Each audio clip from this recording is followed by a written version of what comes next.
السلام علیکم ناظرین، ہمارے چینل پر خوش آمدید۔ ایپیسوڈ 10 کی شروعات میں عثمان بے گھر والوں سے الچیچے کو لانے کے بارے میں باتیں کر رہے ہوتے ہیں اور دیے گئے ٹائم کے مطابق ترگے بے سے انگل کے قلعہ واپس لینے کے لیے نکل پڑتے ہیں۔ بینگے خاتون اور پائندہ بے اوکتم بے کو عثمان بے کے خلاف کارروائی کرنے کو کہتے ہیں، جو الچیچے کو اس کی بیوی کو اٹھا کے لے گئے۔ وہ اوکتم بے کہتے ہیں کہ وہ میری بیٹی پہلے ہے، مجھے پتا ہے کیا کرنا ہے، تمہیں آنے کی ضرورت نہیں۔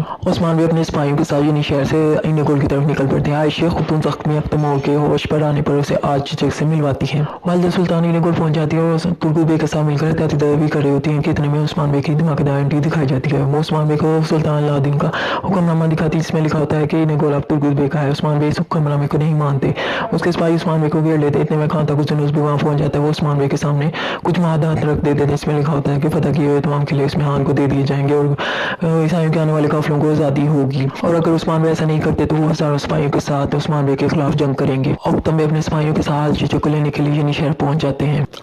عثمان بے معاہدات سے بڑی ہوئی ٹیبل کو تلوار سے کاٹ دیتے ہیں اور کہتے ہیں خون سے لی گئی زمینوں خون بہائے بغیر چند کاغذ کے ٹکڑوں کے عوض وہ کوئی ان سے چھین نہیں سکتا، وہ اس بارے میں سوچ کر بتائیں گے۔ بینگے خاتون اپنے سپاہیوں کے ساتھ عثمان بے کے سپاہیوں کے خلاف تلواریں نکال لیتی ہے کہ الچیچے خود ہی وہاں پہنچ جاتی ہے۔ اب تم سے جانے کے لیے کہتا ہے کیونکہ وہ کہتا ہے تمہیں میری محبت پر یقین نہیں اور تم بائندہ بے سے شادی کری تھی، اس لیے تم جا سکتی ہو۔ آ کر خواتین کو یہ سب کچھ بتاتا ہے۔ عثمان بے تنہائی میں جا کر یعنی شہر سے دور سوچ رہے ہوتے ہیں۔ وہ کہتے ہیں کہ میرے آباء و اجداد کے اور میرے شہیدوں کے خون سے فتح کیے گئے قلعے میں یوں ہی کسی کو نہیں دے سکتا، اور اگر میں ایسا نہیں کرتا تو جنگ ہوگی اور بہت سے معصوم لوگوں کی جان جائے گی۔ وہ بہت پریشان ہوتے ہیں اور اللہ تعالیٰ سے مدد کے لیے دعا مانگتے ہیں۔ شامل یعنی شہر میں آ کر خواتین کو سب کچھ بتاتا ہے۔ وہ تیمور سے احتیاطی تدابیر کے لیے کہتی ہیں۔ والدہ اصفہان سلطان عثمان بے کے خلاف ثبوت میں قرارگاہ بنا لیتی ہیں۔ عثمان بے یعنی شہر پہنچ جاتے ہیں، دیوان بلاتے ہیں اور سرداران سے کہتے ہیں کہ اس سے پہلے کہ میں کوئی فیصلہ کروں پہلے آپ اپنی رائے کا اظہار کریں۔ ناظرین کرام، آپ بھی کمنٹ سیکشن میں اپنی رائے کا اظہار ضرور کیا کریں۔ اس میں خان طاقوس ترگے بے سے عثمان بے کے خلاف باتیں کر رہی ہوتی ہیں کہ ہم نے عثمان بے کو اپنی جال میں پھنسا لیا، وہ کیا کرے گا۔ عثمان بے تمام سرداران کی رائے سننے کے بعد اپنا فیصلہ سناتے ہیں کہ وہ اپنے فتح کے لیے والدہ سلطان کے حوالے کر رہے ہیں۔ خان بے اور الادین بے کے پوچھنے پر عثمان بے کہتے ہیں کہ ہر چیز کا ایک مناسب وقت ہوتا ہے، آپ لوگ سمجھ جائیں گے۔ حسین جا کر بائندہ بے کو بتاتا ہے کہ الچیچے خاتون واپس آ چکی ہیں اور عثمان بے کے بارے میں ساری خبریں بتاتا ہے۔ وہ خوش ہو جاتا ہے یہ سن کر۔ عثمان بے کا سپاہی والدہ سلطان کو ان کا پیغام پہنچاتا ہے۔ عثمان بے کے سپاہی بھی والدہ سلطان کے ساتھ آ کے مل جاتے ہیں۔ وہ عثمان بے سے لیے گئے قلعے ان کے حوالے کر دیتی ہے۔ خان طاقوس سے کہتا ہے کہ عثمان بے اتنی آسانی سے اپنے قلعے کسی کو نہیں دے سکتا، ضرور کوئی منصوبہ ہوگا اس کا۔ وہ خان طاقوس اس کو اپنی وفاداری ثابت کرنے کے لیے دین پرستی چھوڑ کر عیسائی بن جاتا ہے۔ عثمان بے کو پیغام ملتا ہے کہ سرداران نے والدہ اصفہان سلطان سے اتحاد کر لیا ہے۔ الچیچے بینگے خاتون سے کہتی ہے کہ آپ کی وجہ سے یہ سب کچھ ہوا، بائندہ بے سے شادی کرنے سے بہتر ہے آپ خود میری جان لے لیں۔ بائندہ بے وہاں پہنچ جاتے ہیں۔ اوکتم بے بائندہ بے سے کہتے ہیں کہ وہ اپنی بیٹی الچیچے کی شادی ان سے نہیں کر سکتے، ان کے لائے گئے تحائف انہیں واپس کر دیتے ہیں۔ عثمان بے جنگل میں اپنے سرداران سے ملتے ہیں جو اصفہان سے مل گئے تھے عثمان بے کے کہنے پر، کیونکہ یہ عثمان بے کا منصوبہ تھا۔ دیے ہوئے قلعے بھی ابھی بھی عثمان بے کے ہاتھوں میں ہی ہیں۔ ترگے بے کو نوراب کو اصفہان کے ساتھ دیکھ کر حیران رہ جاتے ہیں۔ الوف بھی وہاں پہنچ جاتا ہے۔ ترگے بے اس کے خلاف تلوار نکال لیتے ہیں۔ والدہ اصفہان کو اس کو بتاتی ہیں کہ الوف کے آدمی عثمان بے کے سرداران کے ساتھ قلعوں میں رہیں گے۔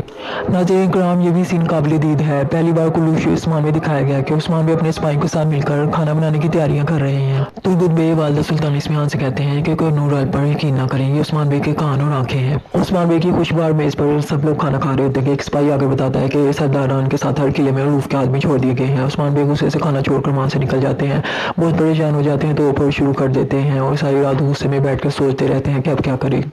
ترگے بے کا ضمیر انہیں ملامت کر رہا ہے کہ وہ دشمنوں کے ساتھ مل کر اپنے بھائی کے خلاف کیا کر رہے ہیں۔ گمراہ ابدال بھی وہاں پہنچ جاتے ہیں، ان کے روح کو ملامت کرنے کی کوشش کرتے ہیں لیکن وہ ان کی بات نہیں سنتے۔ عثمان بے رات سے صبح تک اسی حالت میں بیٹھے سوچ رہے ہوتے ہیں اور جنگل کی طرف نکل پڑتے ہیں اور جنگل میں جا کر کوہ نوراب سے ملتے ہیں۔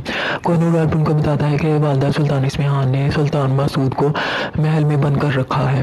ترگے بے اپنے سپاہیوں کے ساتھ کوہ نوراب کا پیچھا کرتے ہوئے ان دونوں کو ملتے ہوئے دیکھ لیتے ہیں اور وہ یہ پیغام والدہ سلطان اصفہان تک پہنچا دیتے ہیں کہ عثمان بے کونیا جا رہے ہیں۔ عثمان بے اپنے سپاہیوں کے ساتھ کونے کی طرف نکل جاتے ہیں سلطان مسعود کو قید سے آزاد کروانے کے لیے۔ والدہ سلطان اصفہان منگول کمانڈر کو خط لکھتی ہیں کہ عثمان بے کونیا آ رہے ہیں، انہیں سنبھال لینا۔ والدہ سلطان بینگے خاتون اور مارتا کو لے کر یعنی شہر پہنچ جاتی ہے اور اپنی جلی کٹی باتوں سے خواتین کو اکسانے کی کوشش کرتی ہیں اور کھانا پسند نہ آنے پر کھانا گرا دیتی ہیں۔ عثمان بے اپنے سپاہیوں کے ساتھ کونیا پہنچ جاتے ہیں۔ عثمان بے اپنے سپاہیوں سے پیچھے رہتے ہیں تاکہ انہیں کوئی پہچان نہ سکے۔ دورسون پکی کے ذریعے وہ سلطان الادین سے ملنے کی اجازت لے لیتے ہیں۔ پرانا حال پر عثمان بے سے کہتے ہیں کہ سردار ہم آپ کے پیچھے رہیں گے۔ عثمان بے سلطان مسعود کے کمرے میں گھس جاتے ہیں عثمان بن سلطان مسعود کو آواز دیتے ہیں کہ ارد گرد سے منگول نکل کر انہیں گھیر لیتے ہیں۔ اس میں ہان بینگ خاتون سے مالون خاتون اور بالا خاتون اور عائشہ خاتون کو معافی مانگنے کے لیے کہتی وہ اعتراض کرتی ہیں۔ وہ مارتھا سے کہتی ہے کہ اس دیوان کو محل میں بدل دو۔ بالا خاتون خنجر نکال لیتی ہے اور کہتی ہے خون کے بغیر تم ہم سے یہ شہر نہیں لے سکتی۔ سارے منگول سپاہی مل کر بہت مشکل ہمارے شیر جیسے عثمان بے کو رسیوں میں جکڑ لیتے ہیں کہ اتنے میں غدار بھائی دبے وہاں سے نکل آتا ہے۔ عثمان بے کو مارنے کے لیے آگے بڑھتا ہے۔ منگول کمانڈر سے روک دیتا ہے کہ عثمان کی موت میرے ہاتھوں سے ہوگی۔ ناظرین کرام، ہمارے چینل کو سبسکرائب کیجیے۔ عثمان بھی ان ساری مصیبتوں سے کیسے نمٹیں گے جاننے کے لیے ہمارے چینل کے ساتھ بنے رہیے۔ خدا حافظ۔